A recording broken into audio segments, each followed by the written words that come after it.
Let me tell you just a little bit about myself. I'm a humble country neurologist from Boulder, Colorado, who for 20 years ran a rehab center. I didn't do clinical neurology after the first 10 years of practice. I did rehabilitation medicine, and I ran brain injury programs, stroke programs, and chronic pain programs. And about 10 to 12 years ago, I had this, awakening on the road to Damascus or something like that, where I suddenly realized that trauma was the cause for all the distress in many of the patients that I saw who needed rehabilitation, especially chronic pain. And I discovered that many, if not most, of my chronic pain patients, in fact, had child abuse. And then I discovered that all of the 10,000 whiplash patients I'd seen had the trauma and the whiplash syndrome proportionate to their lifetime burden of trauma. That the whiplash syndrome was not a physical injury per se, it was an experience which changed the body. And the back pain, the neck pain, the dizziness, the visual problems, the emotional problems, all the things that happen with whiplash had a very logical basis in the memory for the events of that experience, which then were replicated in all the physical sensations of the injury. And that's what a lot of people were talking about up here. That's what Carol was talking about when she worked with chronic pain in the back and neck and these things. And that's why EFT works. I also realized that most of the chronic diseases to which we're subject also have their roots in the complicated way the brain processes traumatic experiences and the physiology of that process and how it affects the body. And so I wrote this book called The Body Bears the Burden, which now is obvious that it is the burden of trauma. And I mean the experience of trauma, not the physical changes of an injury per se. And I will explain in this talk why that happens, how the physiology operates, how it connects with the body and with the symptoms that one sees in chronic disease. And you'll come away with a new idea, I hope, which fits directly into how EFT works. And then I'll actually talk about what is the common ingredient in healing trauma and how does that relate to the various techniques that are out there, especially energy psychology. I take a different tack. I don't talk about energy per se, although the body is an energetic organ. There's a field that is perceptible, and some people can even see it. But the brain is what processes all of this. And the brain actually changes the body in ways that don't need to come from outside ideas about the way the body is constructed. So this is not an easy talk. It's complex. I will make it lay-friendly within the limits of what I can do. I will talk about some Latin terms like amygdala and hippocampus and things like that, just to have you understand and hear once how the brain processes it. And that also is necessary to explain how trauma works and how trauma healing works. So it will be challenging, but I will try to make it as clear as I can. And I will be signing books and answering questions for as long as people need after here. Well, I love the history of trauma because the history of trauma shows that back 150 years ago, brilliant physicians understood and knew and recognized what we now are beginning to recognize years later. And this begins back in the last part of the 19th century at the Salpêtrière, a hospital in Paris that housed criminals and what were called hysterics. And Jean-Marie Charcot, who was a neurologist, studied hysteria with great interest because hysteria, or conversion reaction, is a neurological syndrome involving paralysis, seizures, loss of speech, collapse, fainting spells, numbness and tingling, and a host of neurological symptoms which were felt to be, at least at that time, malingering. They called it hysteria because 90% were women, and hysteria derives from the word hystera, which is the uterus. And people called it the wandering of the uterus in these women. Well, Breuer and his student Freud came to study at the Salpêtrière with Charcot in the late 1880s. And they discovered that if you talk to these women, which nobody had ever bothered to do that, they had what they called reminiscences. And the reminiscences often involved childhood events. And in fact, when they really got to the heart of matters with every one of these women, everyone was a victim of incest. They all were victims of childhood sexual abuse. Freud was entranced with this concept, wrote a brilliant article called The Etiology of Hysteria, and was criticized, marginalized, and almost cast out of many societies because the fathers of these women were often middle-class, prominent citizens of Paris and Vienna. And as a result, at the expense of his honesty and his integrity, he recanted and said that actually their hysteria derived from their incestuous lusts of their fathers, which was unacceptable, so they turned this into neurological symptoms which were disabling. They recanted, basically, he and Breuer. Pierre Genet was a psychologist at the time who also studied this. He understood hysteria. He described it in great detail, and his works today show that he understood things now that are just beginning to be re-examined and re-understood regarding the body and trauma. And he was, as a result, ostracized. Charcot presented these women at his Tuesday morning lectures. The audience was composed of psychologists, psychiatrists, and luminaries like great actresses and politicians and the like, who would come to see him demonstrate how he could trigger a hysterical attack in these women by touching a certain point on their body. It was always the same point for each woman. And there would be a point, it could be on the arm, it could be on the leg. Most of it was in the lower part of the abdomen, big surprise there. And this triggered a hysterical attack, which often was a swoon in this case, or it could be a hemiplegia or a collapse and paralysis of the legs. So he demonstrated this in this sort of a circus at the time.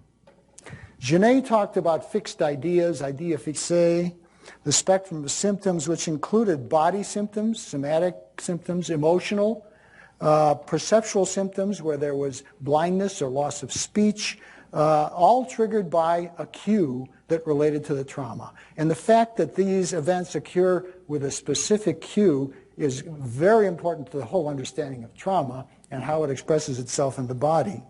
They also had absent-mindedness. They were cognitively impaired. They had memory deficits and abulia, the inability to initiate action. In other words, they were often frozen in space, unable to move. And as I said, cues in the environment were noted to trigger this often. And sure enough, these are pictures from some of the Salpêtrière patients.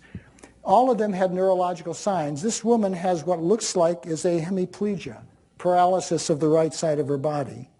This woman looks like she is having a seizure, or actually, this is the posture that the accident victim from an auto accident comes into where there's severe brain injury. It's called decerebrate rigidity. How did these women know that that's how the brain works?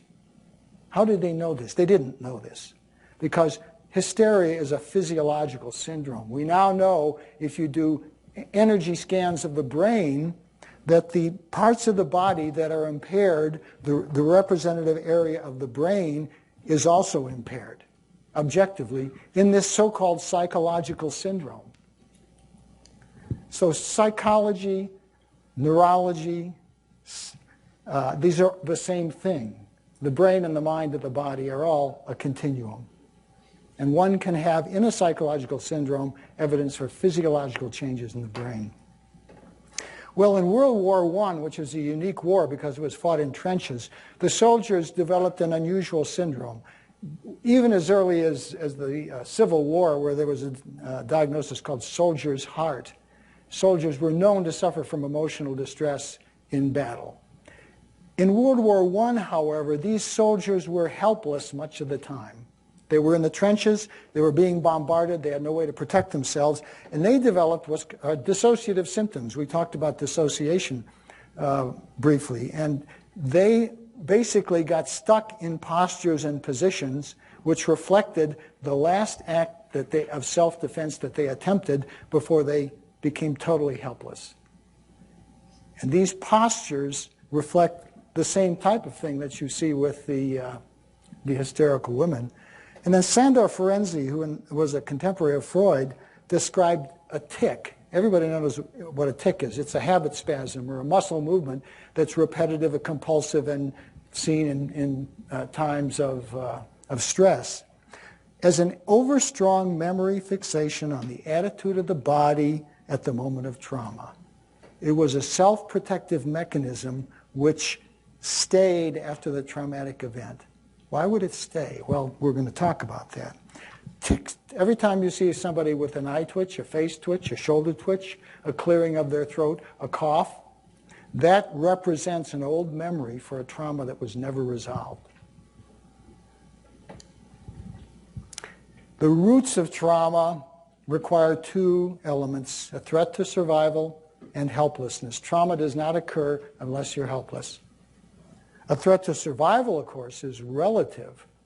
And Carol talked briefly about mini traumas. That's the topic of my second book, The Trauma Spectrum.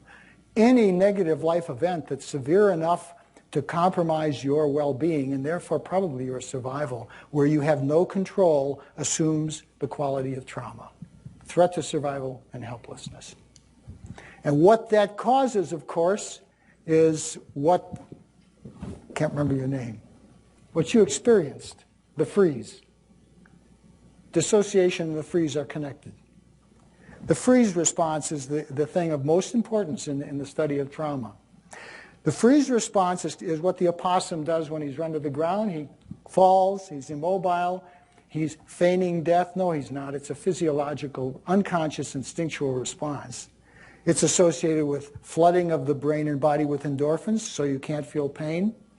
It's associated with parasympathetic tone. The vagus nerve is the nerve that governs the operations of the viscera, the heart, lungs, and intestinal tract. And that organ, that neurological state is a high parasympathetic or vagal state, like when you're digesting food. But it's, as you'll see, a very profound state which can be life-threatening.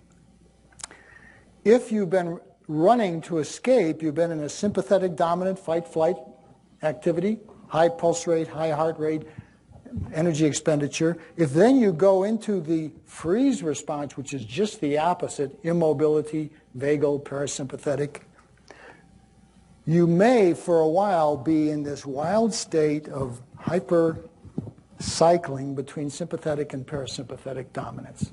It's sort of the brake analogy phenomenon, the brake accelerator analogy. We mentioned endorphins. They're released in arousal. Endorphins are what allow you to escape if you're wounded. It's why soldiers don't feel pain for a while after the wound, how they can continue to battle even though they're wounded and then realize that they're mortally wounded. It mediates the freeze response as well. So during the freeze response, you're numb. And it's actually a state of analgesia and also, if you think of it that way, of mild pleasure because there's no sensation, thinking is dulled, and you're not in pain or terror anymore. Freud described hypnosis, which in some senses is related to the freeze response. He called it a paralysis produced by the influence of an omnipotent person on a defenseless, impotent subject. Influence and helplessness. Freeze, hypnosis. And Pavlov described it in his animals. When he was in the lab testing his animals, he'd bring them in, he'd pick them up at the legs, put them on the table, and they'd stay lying on their back with their arms, their legs in the air. Frozen, just like the soldiers, in the last posture before they froze. And actually, he was traumatizing his animals. And they were also in cages, which means they were not resilient. So the persistence of reflex motor postures is typical of this. And this has a lot of importance in the somatic syndromes that one sees after trauma. If an animal recovers and is not eaten or killed after they've frozen, they go through a very stereotyped response called the freeze discharge. And I'm going to show you the freeze discharge. Okay, what happens is that the polar bear, when he is anesthetized to be tagged, as he comes out of it, he's lying on his back, he begins to shake like he has a grand mal seizure. And if you look at it closely, what he's doing is he is running in place. He is replicating the last act of survival before he froze. He's discharging the freeze response by completing the act of escape. The polar bear has just been running from a predator. It finally found a predator in its life.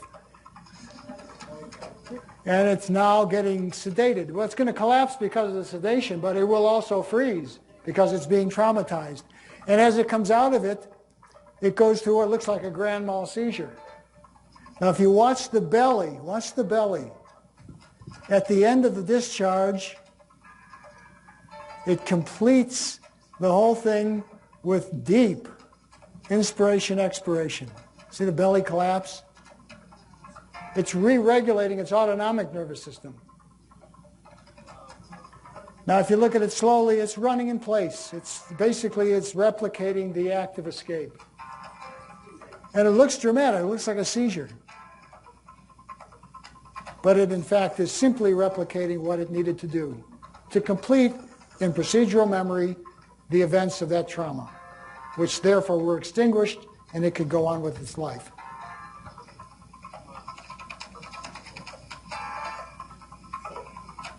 That's all there is to it.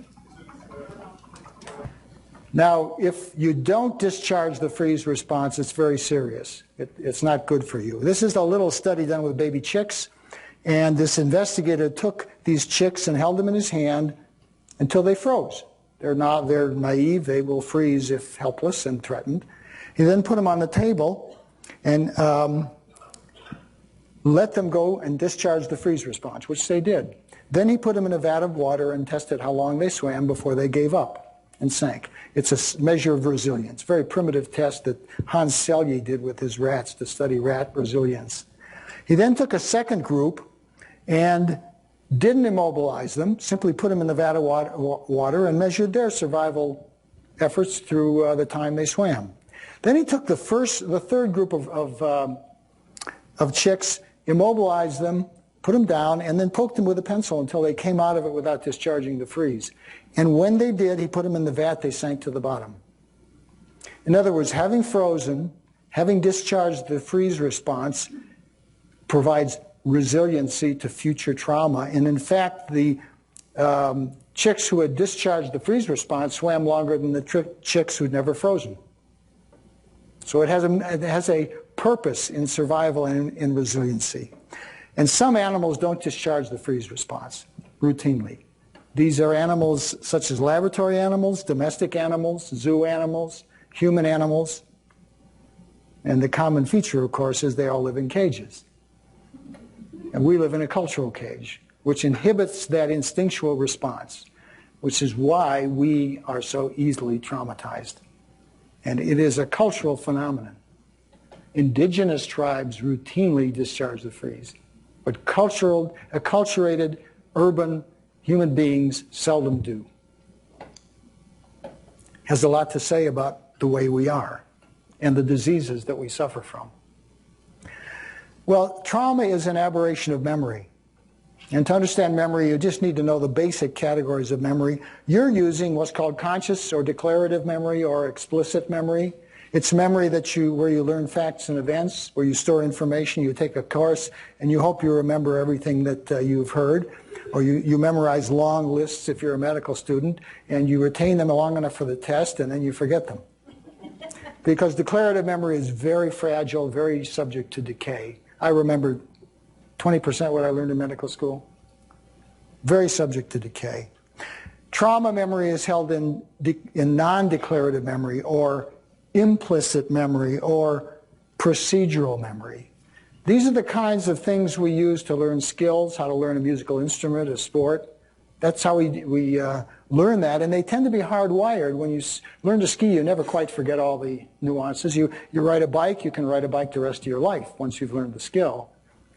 The important part of procedural memory from the standpoint of trauma is body memory related to conditioned sensory motor responses. Now, what's that? That's Pavlov's dog salivating at the bell when the bell has been paired with food. It always involves a survival skill. Procedural memory that's related to conditioned responses is a way we learn how to survive. We learn the spotted cats on the Kalahari Desert are to be avoided if we're a gazelle, and you got one trial to learn it. So they're very hardwired, and once you learn them, they're there. But sometimes procedural memory involves false cues and false information. And conditioning may occur when it's not appropriate. And the trouble with trauma is that there's a life threat while in a state of helplessness leading to the freeze. And if you discharge the freeze response, you complete the act of survival, and so that experience is not part of your conditioned memory as an ongoing present threat. And in trauma, if you don't discharge the freeze, you're conditioned to every nuance of that experience. Every nuance, every sensation, every thought, every image, every movement pattern that you did is stuck in your survival bank as a false memory, as if that threat is still imminent or dangerous. And as a result, if any cues from the environment, including your internal environment, arise, they throw you back into that experience. And you experience all of those things. Your neck gets stiff. Person who has just had a whiplash or an auto accident, their pain is gone. They get in the car, turn on the ignition, and their neck is in spasm. The cues have triggered part of that procedural memory, preparing them to defend themselves, even though the threat is no longer there. And so the threat, the body experience, the emotional state, the autonomic state, where the fight and flight part of the autonomic arousal, all are stored in exact form in procedural memory in trauma victims, which causes a host of inexplicable symptoms, because as these states of trauma experiences develop and interweave with each other, all sorts of cues will produce all sorts of physical symptoms based on this procedural memory, which is false memory. And here's an example of a classic response. The baboon has assumed a defensive posture just before he's about to be throttled by the jaguar or the leopard. He's got his neck protected by opening his jaw and pulling his head forward and hiking his shoulders up. He's got his gut protected by folding up into a ball. This is a primitive posture of self-defense. And where do you see this posture? In old age? In chronic pain? In chronic illness? In depression? It is an instinctual activation of these muscles whose main purpose is self-protection and survival. And if you've had a lot of trauma, that's how you end up in old age. Not everybody acts. I'm really old. I stand up pretty straight. But that's because of all the trauma work I've done. How does this work in the brain? Okay, this is the hardest part of the talk. There are a couple names I want you to remember. One is the amygdala, right down there. The other is the orbitofrontal cortex, right up there, and the anterior cingulate gyrus. Because these systems have to be manipulated in order to heal trauma. One heals trauma by manipulating this circuitry, this trauma circuitry. What happens is we get most of our information from the head and neck. That's why we have a head and neck, is to access information. That's the main reason. Those warning signals are sent to different parts of the brain. There's a little area called the locus ceruleus, which is in the reptilian or brain stem, which sets off the whole system. It secretes a hormone called norepinephrine and kicks off the whole fight-flight response. The amygdala is a little almond-shaped lump in the survival brain, the limbic system, whose purpose is to evaluate the emotional content of a piece of information and then pass it around so that it gets operated on and the person or animal begins the whole process of self-defense. So the amygdala is the arousal system. Without the amygdala, you don't get aroused. one of the neurologists had a patient who had seizures. He did an MRI, both amygdala were calcified. So he decided, I'm going to test this person, see what they're like. And he found that that person was incapable of rage and incapable of fear. She wouldn't have survived on the desert, but she was very placid, and there's no way she would ever be traumatized. You need the amygdala to experience and suffer trauma. The hippocampus is the conscious memory center. It's the part that goes first in Alzheimer's disease. That has to do with declarative memory, facts and events. And that, when that is activated, the person begins to process the information of the threat. And the orbitofrontal cortex, which is on the right side, it's underneath the frontal lobe, right above the roof of the eye or the orbit. The orbitofrontal cortex organizes the response to threat. And if you're going to modulate a threat message as to its severity, you need a big orbitofrontal cortex. And as we'll see, the orbitofrontal cortex is dependent upon maternal-infant bonding for its development. And we'll talk about that. Without maternal-infant bonding, your orbitofrontal cortex is physically smaller and functionally less efficient. And you will be prone throughout the life to trauma and emotional distress. The anterior cingulate gyrus is important because it is one of the systems of the limbic system in this whole process that evaluates the severity and puts a damper on the amygdala. The damper on the amygdala if it's not that serious. So you need the cingulate to modulate the amygdala. Without it, the amygdala will go wild and every threat will be huge. And the cingulate gyrus has several important functions, the most important of which are social bonding, social interaction, and maternal-infant bonding. So enlisting bonding in the process of therapy, in other words, having a social connection, is probably the main ingredient in the efficacy of trauma therapy, because that inhibits the amygdala. And if you inhibit the amygdala, you can then extinguish a lot of these useless memories that float around in trauma. Okay, there's a lot more to say about that, but that's enough for now. The problem with trauma is that when these messages are stuck in procedural memory, they keep circulating, and they're self-perpetuating, and they actually make the process worse by themselves. And this is a process called neurosensitization or kindling, the development of self-perpetuating circuits, because trauma, once established, is self-perpetuating unless it's healed. And it will self-perpetuate both in the area of mental illness and emotional diseases, and the area of somatic illness and physical diseases. Now, resiliency versus vulnerability, I have implied already, is based on the absence of a lot of trauma in early childhood. Early childhood is when we develop our resiliency or we lose it, based on our early childhood experiences, some of which are by choice with maternal-infant bonding and a stable family and the like, some of which are not by choice, with surgery, injuries, and other things that happen to kids that are very traumatic and can upset the apple cart almost as much as the bonding. So we need to understand how vulnerable or resilient a person is based on their childhood. That's where the bottom line is. That's the bottom line. Children are not resilient intrinsically.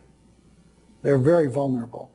And if a lot of trauma occurs as a child, you will be very susceptible to re-traumatization as an adult, even with what we might consider relatively minor traumatic events. And Alan Shore is a psychologist who has made a career out of this idea. He wrote Affect Regulation and the Origin of the Self. Nobody in this room has heard of that, I assume. Good for you. And has anybody, did you read it? I've got a Purple Heart for you here. It's a really difficult book, but it's very important. He talks about the maternal-infant dyad, or two as one, the bonding effect of face-to-face attunement, and I mean face-to-face, eye-to-eye attunement between the mother and the infant at a distance of about 10 inches, which is the distance between the left breast and the right eye. That seems to be the optimal distance for that attunement to occur. And if it occurs, you can watch on MRIs the right frontal orbitofrontal cortex expand and grow, even overlapping the front of the left frontal cortex. And if it's absent, you won't see that happen. So this is how we gain resiliency. And that says a lot about other topics I talk about, including the American system of birthing, the hospital system of birthing, which impairs that. The legacy of impaired attachment and developmental trauma is a lifetime of autonomic and emotional dysregulation. Well, autonomic dysregulation, the autonomic nervous system controls the entire somatic sphere, and dysregulation of the autonomic nervous system will result in dysregulation of the endocrine system, the immune system, the entire disease-based function of the body. And this is what the autonomic nervous system looks like in trauma. It's a rocky road. In fact, if one looks at the dotted line as the smooth cycling of sympathetic and parasympathetic states, which we call homeostasis, the optimal static function of the body systems. By the way, vibration makes all sorts of sense because the entire universe operates on a sine wave, and so does vibration, and so does the autonomic nervous system, and the estrus cycle, and the cortisol cycle, and the moon, and the planets. They all operate on a vibrational frequency. And I think this is one reason why vibration is a valid way of looking at the healing process in trauma. In trauma, if you put an input in that's excessive, it results in gradual cycling of the autonomic nervous system to the extremes of its capacity. And that's this dysregulatory state that typifies trauma. And it typifies all the diseases of trauma, such as fibromyalgia, irritable bowel syndrome, esophageal reflux, interstitial cystitis, chronic fatigue syndrome, on and on and on, immune disease and the like. These are all autonomic, systemic, dysregulatory syndromes. And the problem with them is there's no end point. You take a test, depending on where the cycle is, the test will show one thing. You take it at another part of the cycle, it shows something else. So doctors don't believe these diseases exist. They think they're functional or psychosomatic because they can't find an endpoint to pin their picture on. They've got to have a picture and an endpoint. And it's not like just what's the blood sugar, what's your liver function tests. It is a cycling syndrome where every part of that cycle has some pathological symptom associated with it.